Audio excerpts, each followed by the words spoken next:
Hey everyone, and welcome to this explainer. Today we're jumping right in and embarking on a journey to decode the fundamental blueprint of modern economics. We're going to literally open the hood and look at the gears, the levers, and the actual fuel of human prosperity. And we're doing it by going straight back to one of the most foundational texts ever written on the subject. We're going to break down exactly how tiny, individual actions scale up to create the wealth of entire nations. And the master architect behind this entire blueprint is an 18th century philosopher named Adam Smith. Back in 1776, he set out with this massive, audacious goal. He wanted to completely redefine what makes a nation truly rich. His book, The Wealth of Nations, well, it wasn't just some dry textbook. It was this deep inquiry into how human nature, geography, and cooperation all intertwine to create wealth. It's academically rigorous, for sure, but as you'll see, Smith's observations are also deeply grounded in reality and, honestly, even a little bit witty. Okay, let's dive into this. Here is our architectural blueprint for today. We'll hit 1, the true fund of wealth, then 2, the power of divided labor, and 3, the drive to exchange. After that, we'll cover 4, geography and the market, 5, value, price, and labor, and wrap it all up with 6, wages, profit, and rent.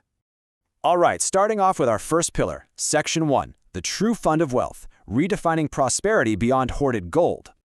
So before Smith came along, the popular mercantile belief was basically that a nation's wealth was its bank account, just how much hoarded silver and gold it had locked away in some vault. The idea was if you export goods and just hoard all the gold you get in return, you're winning. But Smith completely dismantles this. He argues that the true fund of wealth isn't metal at all. It's a nation's annual labor. As he famously put it, the real price of everything is the toil and trouble of acquiring it. I mean, think about it. A country sitting on mountains of gold, but with absolutely nobody working to produce food or clothes or housing, that country is completely impoverished. Everything we buy is ultimately purchased by human effort, by labor. Gold and silver are really just the instruments we use to pass that labor around. So the wealth of a nation is actually its productive capacity. Which brings us right to Section 2, the power of divided labor, the engine of production. Okay, so if labor is true wealth, how do we maximize the productive powers of that labor to build a really prosperous society? Smith's revolutionary answer here is the division of labor. To illustrate this, he paints a really vivid picture using a super trifling manufacture, the pin maker. Imagine an unspecialized worker, someone who hasn't been educated to the business at all, trying to make a pin from scratch. They've got to draw out the wire, straighten it, cut it, point it, grind it, make the head, attach the head, working totally alone with their utmost industry. Smith estimates this single worker could scarcely make 20 pins in a whole day. Actually, scratch that. It might not even be one. But contrast that with this staggering figure, 4,800. This is the visual whiplash Smith delivers. He talks about visiting a small manufactory where pin making was divided into about 18 distinct operations, split among just 10 workers. Because they divided the labor up, so one guy just draws the wire, another only straightens it, a third only cuts it, those 10 men could produce 48,000 pins in a day. That means a single specialized worker is effectively producing 4,800 pins a day. They went from 20 to almost 5,000, just by reorganizing how the work gets done. It's wild. So the absolutely crucial point is why this happens. Smith breaks this massive explosion in productivity down into 3 precise steps. First, dexterity. When a person's entire life consists of performing just one simple operation, like making the head of a pin, they become incredibly fast at it. Second, you save all the time usually lost when a worker transitions from one task to another, sauntering around and gathering new tools. And third, the invention of machines. When a worker's mind is completely zeroed in on one repetitive task, they naturally figure out clever little ways to make it easier. And to really highlight that third point about machinery, Smith shares this brilliant, slightly witty anecdote from the text about early fire engines. There was this young boy whose only job was to constantly open and shut a valve between a boiler and a cylinder. But he was a kid. He wanted to go play with his friends. So he observed that by tying a string from the handle of the valve to another moving part of the machine, the valve would just open and shut on its own. One of the greatest improvements to that machine was born entirely out of a boy's desire to save his own labor so he could go goof off. It just goes to show, specialization naturally breeds this kind of grassroots innovation. Now that we've seen the engine, let's move to Section 3, the drive to exchange, the fuel of human nature. So what instinct actually compels humans to divide their labor and specialize in the first place? It's not some top-down master plan for societal opulence. It actually stems from human nature itself. Smith makes a wonderfully grounded observation about our natural propensity to truck, barter, and exchange. I absolutely love this quote. Nobody ever saw a dog make a fair and deliberate exchange of one bone for another with another dog, right? When an animal wants something, it fawns. A puppy begs its mother. But man doesn't have the time to gain the friendship of the thousands of people he relies on every single day. He has to appeal to something else entirely.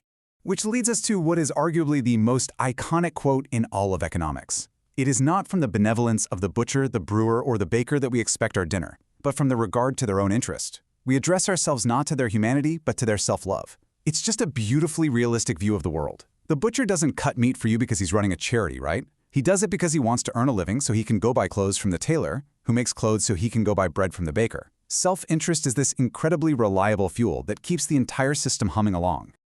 Okay, so we have the engine and we have the fuel. Now let's look at the environment in Section 4, Geography and the Market, where we trade. Smith observes that the extent of our division of labor is strictly limited by the extent of the market, and this brilliantly illustrates the geographical limits of specialization. If you live in a scattered, isolated village up in the Highlands of Scotland, you literally cannot be just a carpenter. You have to be a joiner, a cabinet maker, a cart maker, a total jack of all trades. Why? Because the market is just too small. A highly specialized nailer might make 300,000 nails a year, but in a tiny village he couldn't even sell 1,000 of them. But compare that to a coastal town with water carriage, meaning ships. Suddenly your market is the entire world. The coastal town allows for incredibly deep specialization because the ocean connects you to enough buyers to justify spending your whole life just making nails. Historically, this is exactly why economic growth almost always exploded along coastlines and navigable rivers first. Moving right along into Section 5, Value, Price, and Labor, the gauges of trade. So how do we actually measure what things are worth? Smith makes a crucial distinction here between value in use and value in exchange. This is the famous diamond water paradox, and it's brilliant. Think about it. Nothing is more useful than water. You literally need it to survive. But its value in exchange is near zero. You really can't buy much with a bucket of water. A diamond, on the flip side, has practically no value in use. You can't drink it, you can't build a house with it, but its value in exchange is absolutely massive. This shows a really stark disconnect between utility and market value. So if diamonds and water are kind of confusing, how do we track true value over time? Smith separates nominal price, which is just money, from the real price.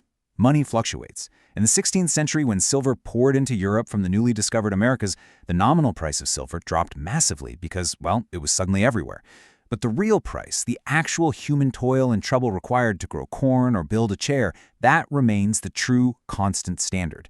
An ounce of silver might buy you 10 loaves of bread in one century and only 2 in another, but the sweat and effort to actually bake that bread remains the ultimate accurate measure of its true cost.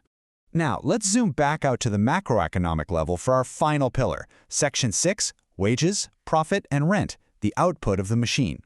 How is the wealth generated by this giant machine actually distributed among the people? Smith clearly lays out that the price of absolutely every commodity on Earth eventually resolves into 3 fundamental buckets. First, wages. This pays the worker for their toil and trouble. Second, profit. This goes to the employer or undertaker who hazards their accumulated stock to buy the materials and advance those wages. And third, rent. That's the portion paid to the landlord for the use of the earth itself, whether it's farming land or a mine. Every single transaction you make pays into some combination of these 3 revenues. That's the whole shebang. Which finally brings us to the grand culmination of Smith's vision. When a society is well governed, when labor is properly divided, when markets are wide enough to allow for that deep specialization, and when human self-interest is naturally harnessed rather than suppressed, the result isn't just wealth for kings and queens. The ultimate result is a universal opulence which extends itself to the lowest ranks of the people. The lowest day laborer in a commercial society ends up with a standard of living that requires the coordinated labor of thousands.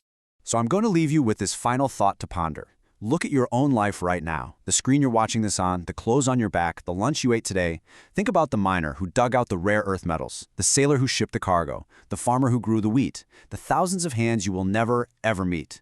None of them did it for you out of charity. They did it for themselves. Yet together, they form this incredible, invisible, global web of cooperation that sustains your everyday existence. That is the true architecture of prosperity. Thanks so much for joining me on this explainer, and keep exploring.